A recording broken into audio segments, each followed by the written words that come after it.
takaice dai sunana Dadi Hikima wanda aka fi sani da Abale ko Sanda. Yaya ɗaukaka ta zo maka a matsayinka na second assistant director ko kuma script supervisor? So ka san dai ita ɗaukaka wata aba ce da duk duniya ba mai bayar da ita sai Allah. To duk wani abu da Allah zai bayar dama baka sanin yaushe za a yi. Duk wanda ya ɗaukaka babu wanda zai iya ce maka ai na ɗaukaka lokaci kaza na ɗaukaka ko silar kaza sai dai kawai Allah ya kawo ta lokaci ɗaya. Musamman ma dai ni irin tawa kaga ta zo da abubuwa da yawa. So ina tunani dai ba wani specific abu da zaka ce shi ya kama ɗaukaka, kawai dai ɗaukaka ta zo, ka san ɗaukaka wata siffa ce da ba ta daban da Allah yake saka wa bayi. In ta zo sai ka ji ka canza ka zama wani na daban. So mutane za su riƙa ma kallon uwa ba kai ba. So wannan shine dai ina rashal abin da na sani akan ɗaukaka. Ɗaukaka tana zuwa da ƙalubale da yawa. Saboda misali daga cikin ƙalubale kaman aikin da nake na asibiti. I'm a registered, qualified and certified nurse. To a lokacin na kammala karatu na seta kawai asibiti shine priority. So daga nan kuma cikin ƙanƙanin lokaci Allah ya ikonsa. So Allah ya ce lalle anan za a yi wasu abubuwan da yawa. So za ka ga idan ka je aiki asibiti za ka haɗu da wasu sinema saboda duba da role ɗin da nake playing in the movies. To wasu su ne mun kallon kamar na gaske ne wannan marajin.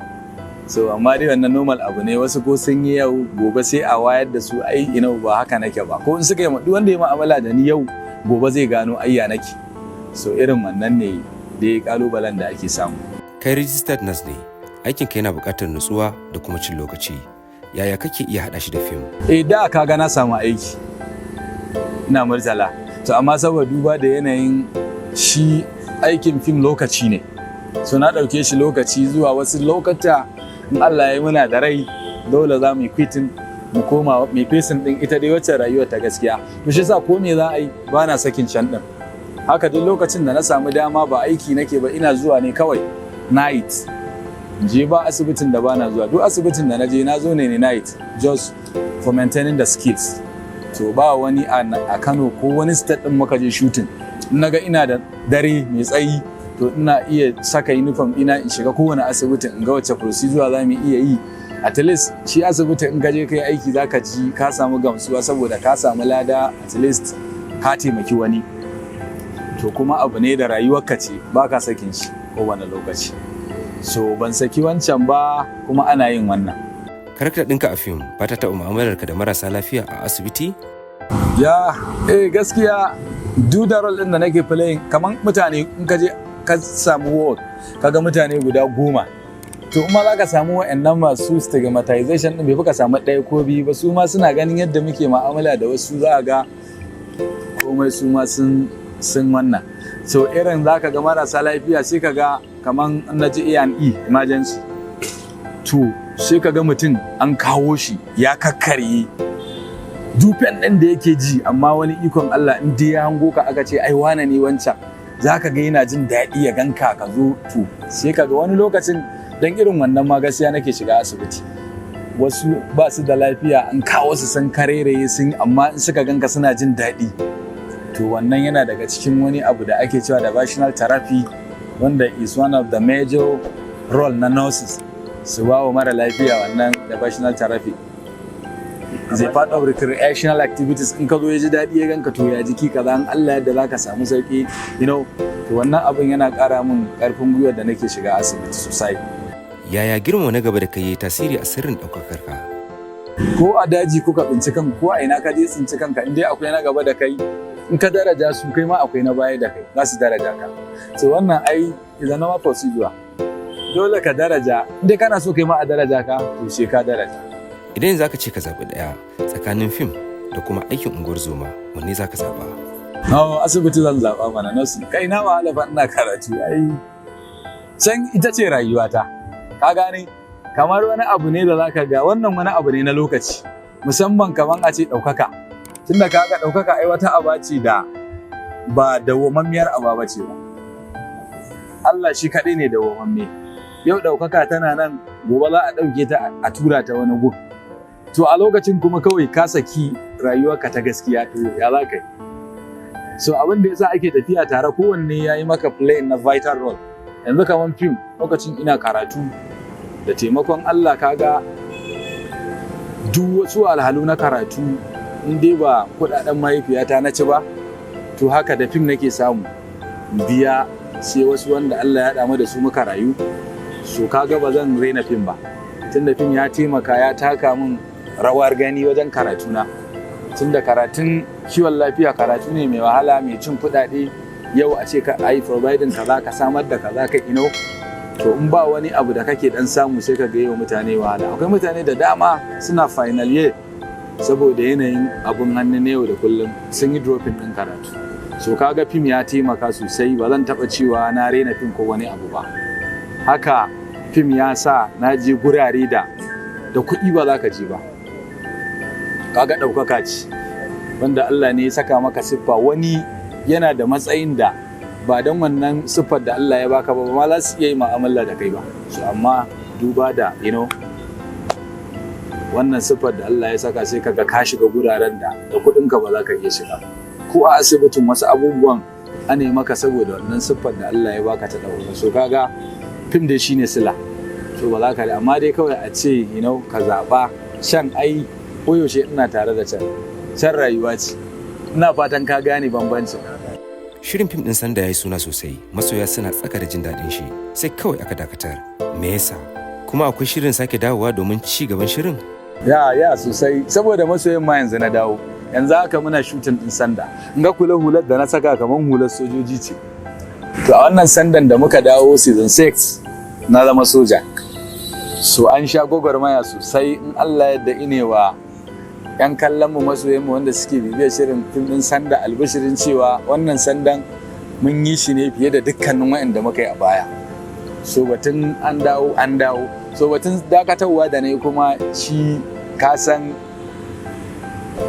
a duniyar fina-finai ma in dai acto ne kana da fim ɗinka kana yin na wasu akwai lokutan da ma kake tafiya hutu sai ka ji zan tafi hutu zuwa wasu lokuta sai in dawo da wani sabon tunanin. So wannan abun aka samu lokacin da na tsaye gaskiya na koma ina yin karatu. So a lokacin sai na ga abun yayi yawa. Haka kuma lokacin aka dan samu wasu dai issues da dai censorship board suna wai an daina biliyan film wane ne to kuma a lokacin za a ga kai respecting din abin su dokar su lokacin da suka gama ta kai fik ta sakko to sai ka dawo da wani tunanin tunda sun ce layi kaza kowane fim na duniya ai akwai brutality. So amma dai tun da nan ga yacce muke suka ce kaza a wannan lokacin to kan ma a zo ana ta surutu a ce ai wane yana kaza shi ba ai waye ba kuma sai zamana a lokacin fina-finai sun kai guda nawa duka kusan similar role nake. To wannan dalilin ne sai yasa naga to bara in tsayar da nawa ci gaba da yin na mutane. Lokacin da marubutan da suke rubutawa suka zo da wani sabon concept sai in dawo in ci gaba. To da taimakon Allah kuma yanzu mun rubuta ba ma season 1 ba 2 ba. Ba za mu ƙara tafiya irin wannan hutun ba inda Allah ya amince. Kafin ɗaukaka ta zo maka yaya kake kallonta?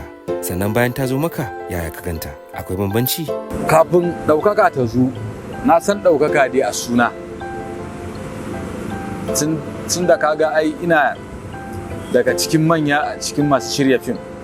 So na san ɗaukaka a suna saboda ina tare da su masu ɗaukaka. Za mu je guri mu ga yadda ake musu ka san ɗaukaka ce so amma ni ban taɓa ji wai na zo da zimmar in yi ɗaukaka ko in zama ni buri na in zama director. So lokaci ɗaya Allah ya ikonsa. Da rabbana amana ta kai wa mutanen mana da kewaye. Ina godiya sosai da soyayya. Ya mayar da ni actor kuma ya min abin da irin bai wa mutane da yawa ba. Daga cikin abubuwan da Allah ya min na ɗaukaka wanda ina alfahari da abin koyaushe daga cikin mutanen da suke so na zaka ga akwai tsofaffi waɗanda ana son waɗannan ba su riƙe ma addu'a. Tsofaffi da tijawa za ga suna so na abin. 'Yan yara 'yan shekara 2, 3, 4, 5 zaka ga suna suna sosai fiye da tunani. To wannan abin zaka ga in ba Allah ba wanda zai maka wannan abu. so kaga silar ɗaukaka ce, tunda akwai masu ɗaukakar da yawa da za ga Allah ya ba su wani abun bai ba su wani abun ba, so amma wannan abun ko shi kaɗai ina alfahari da shi akan ɗaukakar da na samu. So lokacin da kuma ɗaukakar ta zo, sai ta zo wata aba ce da shi yasa za ka ga kowane lokaci kullum ana so in dai musulmi ne kai ko me Allah ya baka to ka raga azkar. Daga cikin addu'o'in da ake na azkar akwai ya hayyu ya kayyum bi rahmatika astaghiithu aslihi li sha'ani kullahu wa la takilni ila nafsi tarfata aini. To kaga addu'a ce ta didi da kibtawar ido kana roƙon Allah kai ya baka da yin kanka. In aka baka ɗaukaka baka yi addu'a ba za ta sa ka zama wa dabba ba mutum ba. Ɗaukaka tana zuwa ta cire maka wani tunanin da kake ka saba da shi, wani tunani ne zai zo. Saboda lokacin da ka samu ɗaukaka, mutanen da kuke tare da su idan mutum 5 ne kullum kuna tare, idan ɗaukaka ta ba fa kai ka guje su ba ko a su da kansu za su ji yanzu ka canza, dole su baka space. Wasu sababbin mutane ne za su zo su kewaye ka. To wannan a wannan situation din in dai baka yi addu'a ba, in baka addu'a zaka ga kullum sai ka kaman kai kadai aka ware, kaga wannan masifar ta to amma in dai kana da yaƙini akan ubangiji kai addu'a to ba wani abu da zai so. Wani fa kuna tare yana can gefe shi burinsa kawai ka shiga masifa, to amma in ka fawwala mai duka komai sai ka ga ba wani abu mai wahala a ciki. To amma dai ɗaukaka in dai ta zo mutum bai san Allah ba to sai a hankali. Dai musulmi ne kai ka samu ɗaukaka irin dai wannan wacce muke da Allah yake ba mu ta nan, dai baka addu'a baka ibada to akwai kura. So amma dai da taimakon Allah ya sa muna tuna shi, to kaga sai kaga ba wani abu da yake zuwa maka da wahala. Duk wata nasara ta duniya akwai mahaifiyata ce gaskiya, saboda hajjibin gata ba yau ba gobe ba in dai Allah ya mana raye hajjibin gata. Wani misali ɗaya zan baka ni yacce rayuwata da mahaifiyata take. Hajjibin gata in dai babu mu duk karfe 2 dare in dai ba ta da lafiya ba sai ta tashi. Bayan ta gama Allah ya raba ta da duniya lafiya, ita tana ganin sun gama ko mu ne masu matsala. To ba wani mutum, kaga ina da kanni da kowa amma ba wani mutum da take tsayawa ta addu'o'i akan shi irina. To shi yasa ni in aka ce in kana za ka yi kaza zai same ka ko nawa abin da zai same. Na rantsi da As-Samadu. To haka kuma ko menene babun mu tana karfafa mun gwiwa. Kawai ita dai kullun zaka ga za ta ce ka kiyaye Allah. Shi ma Allah aka ce ka kiyaye shi, in ka kiyaye Allah zai kiyaye ka. Duk abin da za ka yi bayan wannan ne. So ko a ina kake ko kafiri ne kai, mahaifiyarka ko ba musulma bace kana da mahaifiya, to ka rike ta da kyau, tana da tasiri a wajen Ubangiji. Duk abin da ta gaya wa Allah in bai yau ba za a yi gobe, in ba a yi maka ba to jinkiri ne za ka amfana da wannan addu'ar tata. So mahaifiyata tana da tasiri 100% akan komai na rayuwata, ba ma wai ɗaukaka ba, tun kafin ma ne ɗaukaka. Tunda silar ɗaukaka ta ina ji ma ita ce. Bayan bana nan, tunani da manzon Allah sallallahu alaihi wasallam. Wani shawara zaka ba wa masu son zama kamar kai? Shawara ta guda 2 ce. Na farko dai mutane ai kana zaune da wasu ma ka gani. Mutane suna son ɗaukaka fiye da tunani. Ba su ma san me ɗaukaka ba amma suna son ɗaukaka. Saboda kawai za su ga in ka samu ɗaukaka za ka samu dama kai kaza. Sai kana da ɗaukaka to wannan duk ba shi bane ba. Ba mai bayar da ɗaukaka sai Allah. To yanzu matasan yanzu maza da mata da suke zuwa sabgan nan wanda suke son ɗaukaka sun ma cika Allah. Da abin da ka je ka nemo ga Allah mai bayarwa sai ka ji fa Allah ba zai ban da wuri ba, bari in nemi wajen wani Allah a bani, to masifa za a baka. Allah zai daga ma kafa a ba shi bai baka, amma kai ba shi ka ce baka son ta shi zai maka jinkiri, za ka ji a ranka ko wata hanya wasu za su nemi ɗaukaka. Wani za a baka wani nau'in sabon Allah a ce ka nemi ɗaukaka za ka samu ɗaukaka ba, to ina mai ba su shawara da duk abin da kaga ka samu Allah ya naka ne, ko ta hanya mai kyau ko ta hanya mara kyau.